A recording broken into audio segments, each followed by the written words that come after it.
Blackwood Lake in rural Pennsylvania was known for its serene beauty, a favorite spot for campers and locals.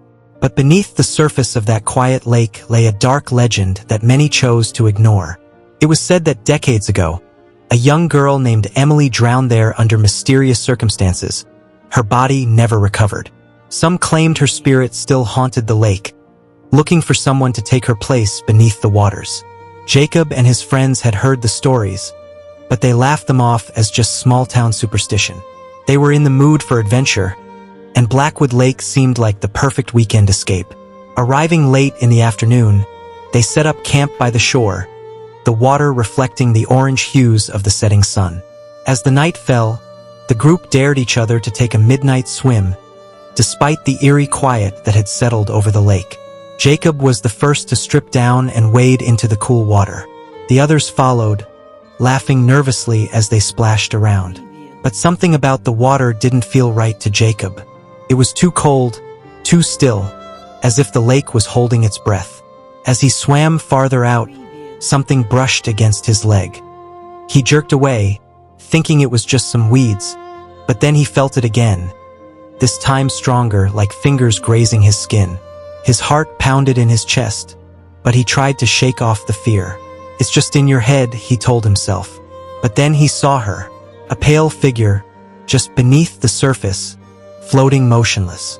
Her long hair spread out like seaweed, and her eyes were wide, lifeless, staring straight at him. Jacob froze, panic setting in as he tried to swim away, but something grabbed his ankle.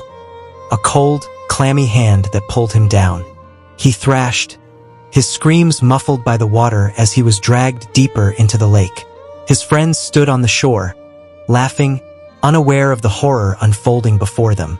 When Jacob didn't resurface, their laughter turned to panic. They called his name, but the lake was silent, its surface as smooth as glass. By morning, the police were searching the lake, but no one ever found Jacob's body. Just like Emily, he had become another lost soul, swallowed by Blackwood Lake, destined to remain beneath its cold waters, waiting for the next swimmer to join him. Devil's Cove in coastal Maine was a secluded spot, surrounded by cliffs and jagged rocks, known for its dangerous tides and sudden drop-offs.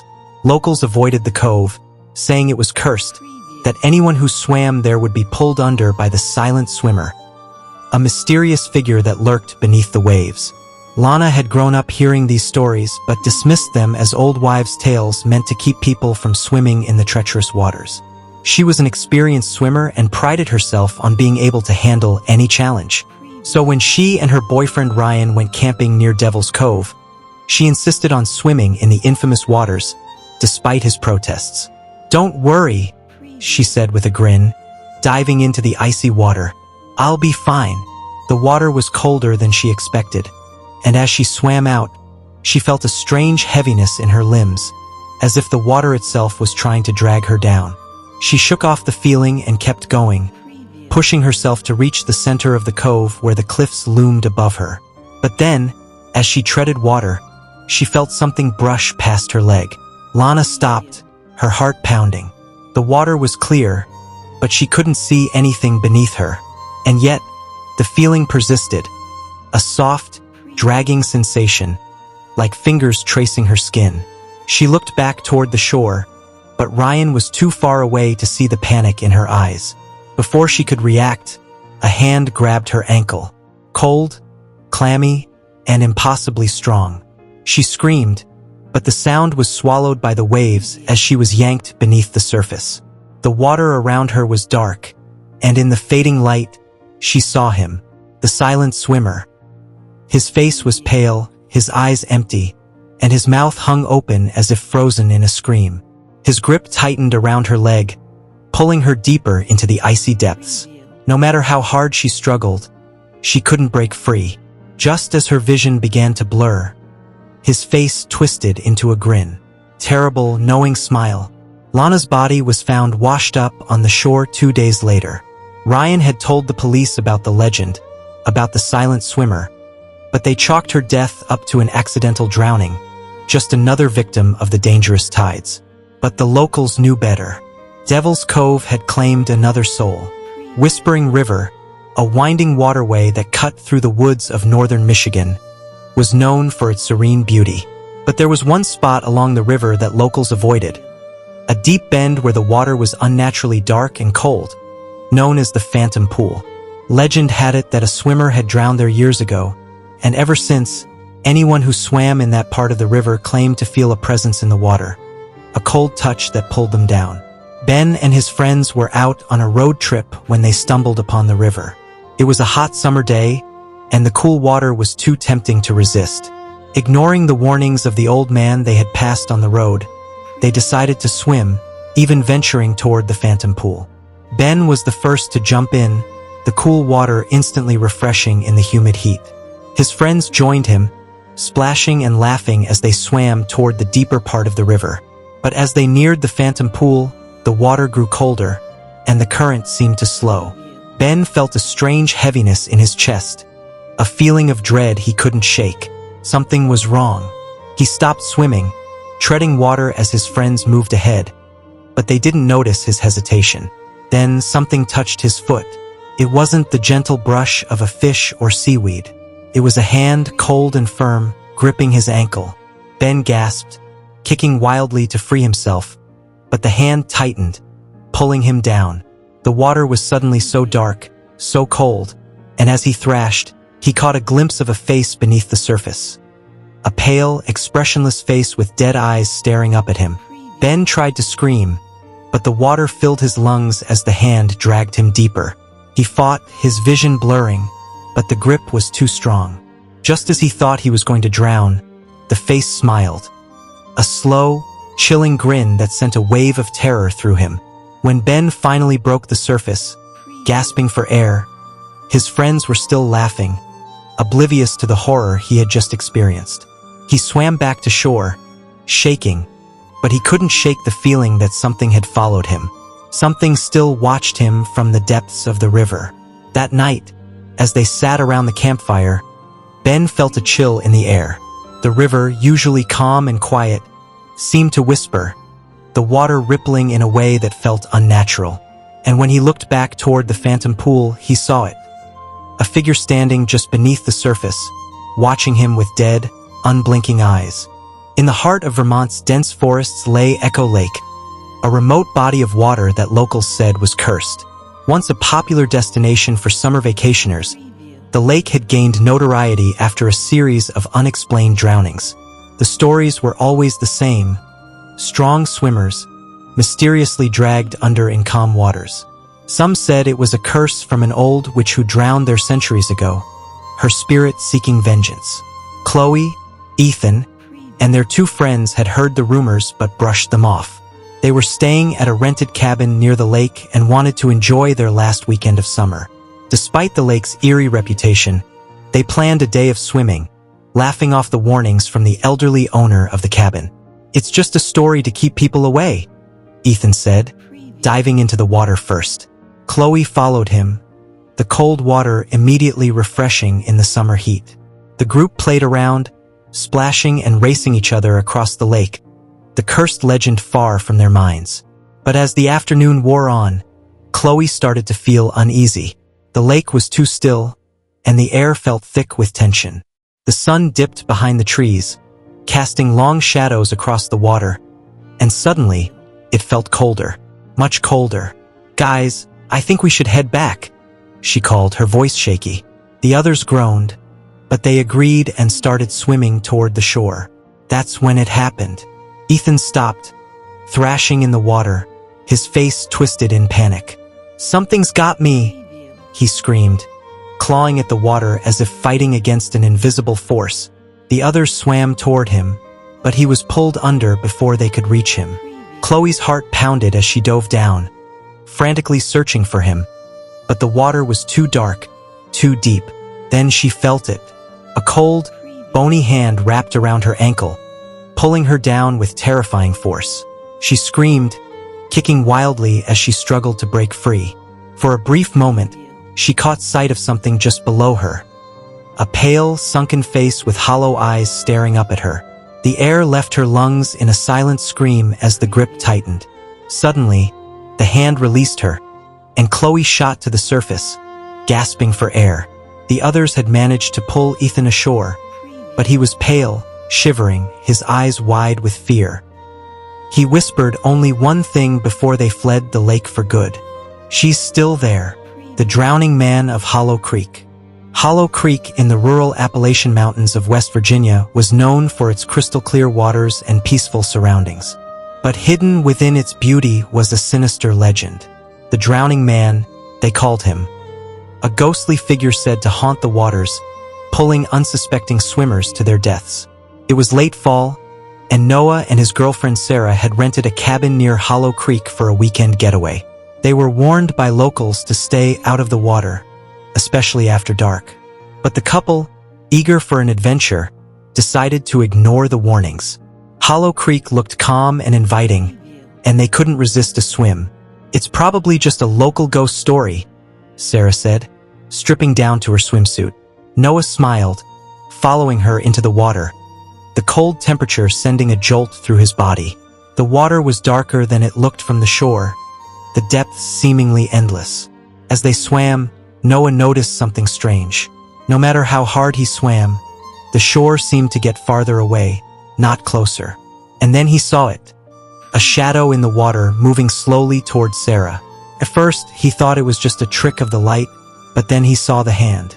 Pale, skeletal fingers reached out from beneath the surface, wrapping around Sarah's ankle. She screamed, but her voice was swallowed by the night. Noah swam toward her, but as he reached her, he felt something cold grab his leg, yanking him down into the dark water. The world turned black as he struggled, but it was no use. The drowning man had them now. Just before he lost consciousness, Noah glimpsed a face, distorted, bloated, with empty, lifeless eyes staring through him. He awoke hours later on the shore, alone. Sarah was gone, the water eerily still. The locals said she was just another victim of Hollow Creek, claimed by the drowning man. But Noah knew better. He could still feel the cold grip of those ghostly fingers, and every night since, he dreamt of the drowning man, standing in the water, waiting for him to return.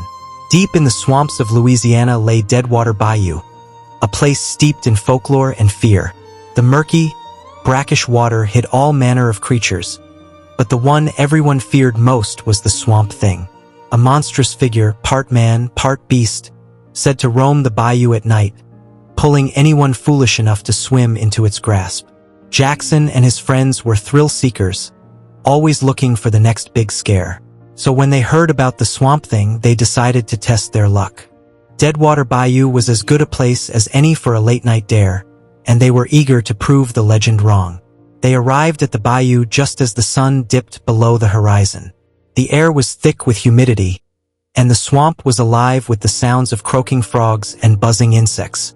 The water, dark and still, seemed to beckon them in. "Let's make this quick," Jackson said, stripping down to his shorts. His friends followed, and one by one, they waded into the murky water, their laughter echoing through the trees.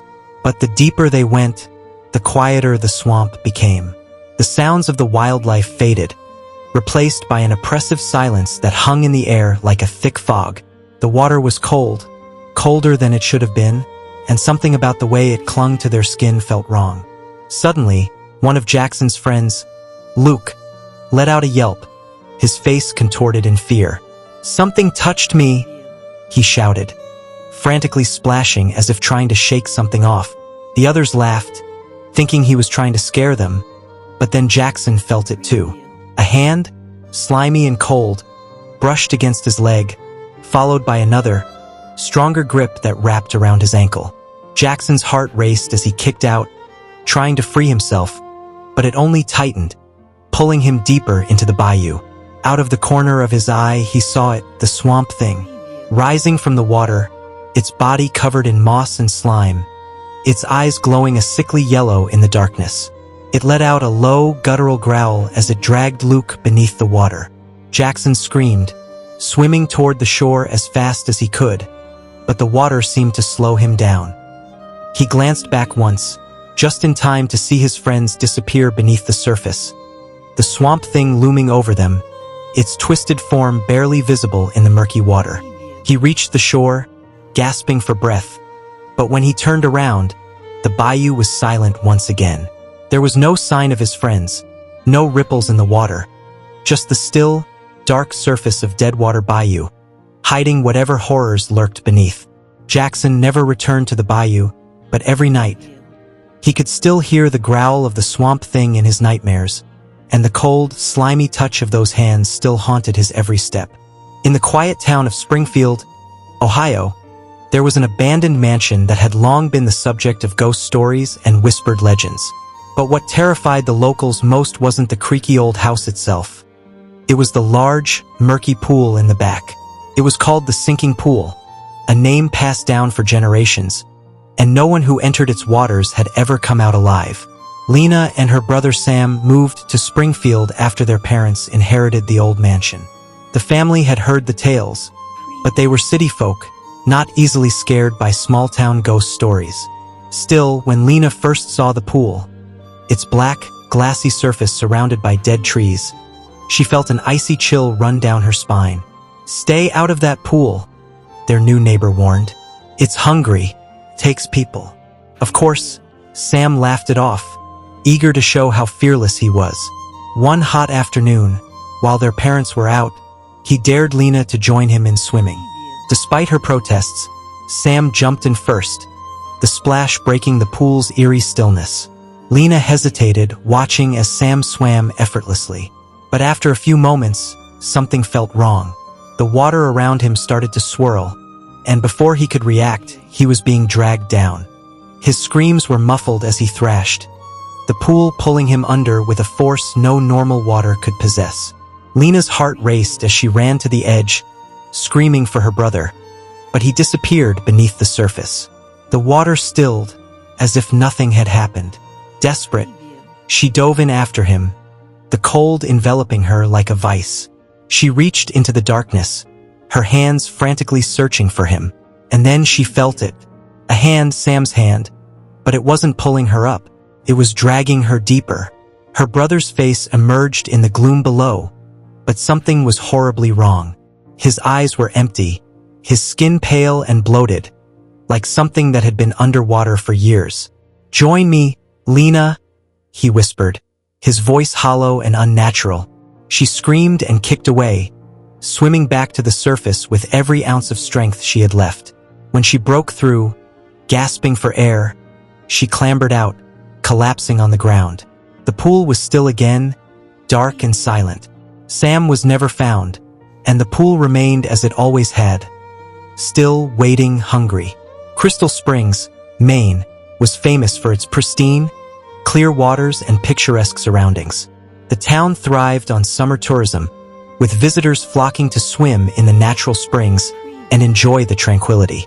But beneath the beauty of the springs lay a dark secret, one whispered about by only the oldest locals.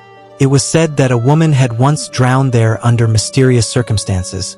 Her body never recovered. Her ghost, the siren of Crystal Springs, was said to lure people into the water, calling them with her haunting song, never to be seen again.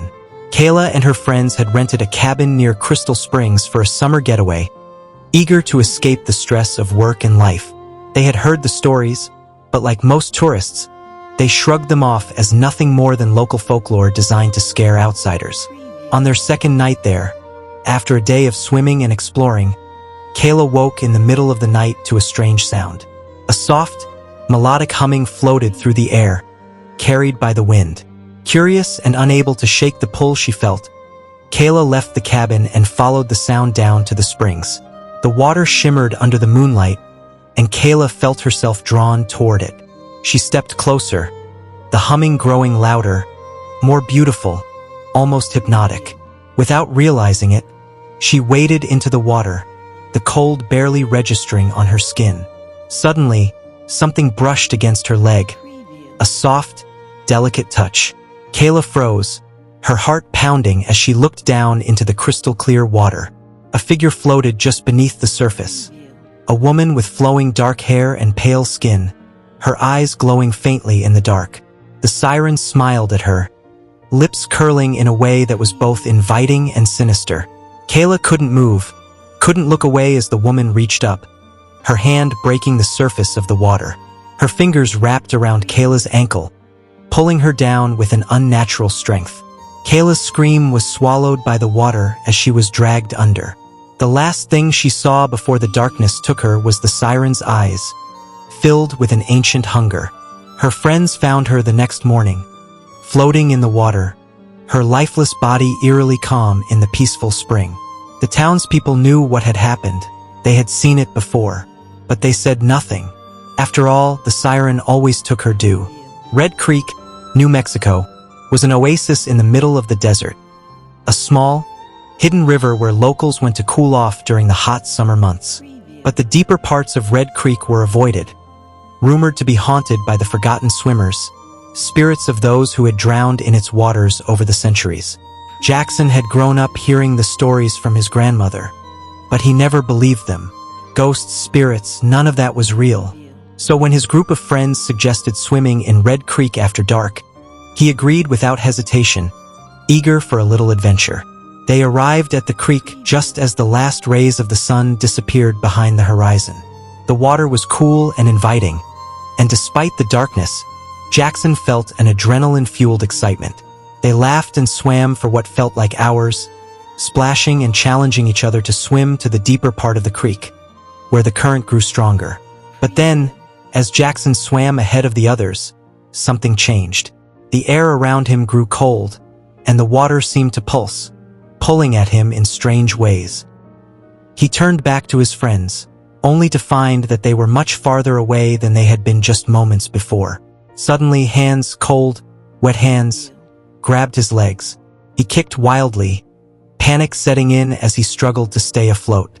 But the hands were relentless, dragging him deeper into the creek's depths. Jackson screamed for help, but his voice echoed back at him, unheard by his friends. The hands pulled him down into the dark water, where he saw them, the forgotten swimmers. Pale, ghostly figures, their eyes hollow, their bodies weightless and eerie as they floated just beneath the surface. They surrounded him, their faces twisted in silent agony, mouths open as if screaming, but no sound escaped. Jackson fought, but the current was too strong, and the hands were too many. He felt himself sinking, the surface of the creek growing farther away. The last thing he saw before the water consumed him was the pale, lifeless face of a young girl. Her cold hand pressed against his cheek as she whispered in a voice he could hear only in his mind, "You're one of us now." By the time his friends noticed he was gone, it was too late. Jackson had become another of the forgotten swimmers, his body never to be found, his spirit forever lost to the haunted waters of Red Creek.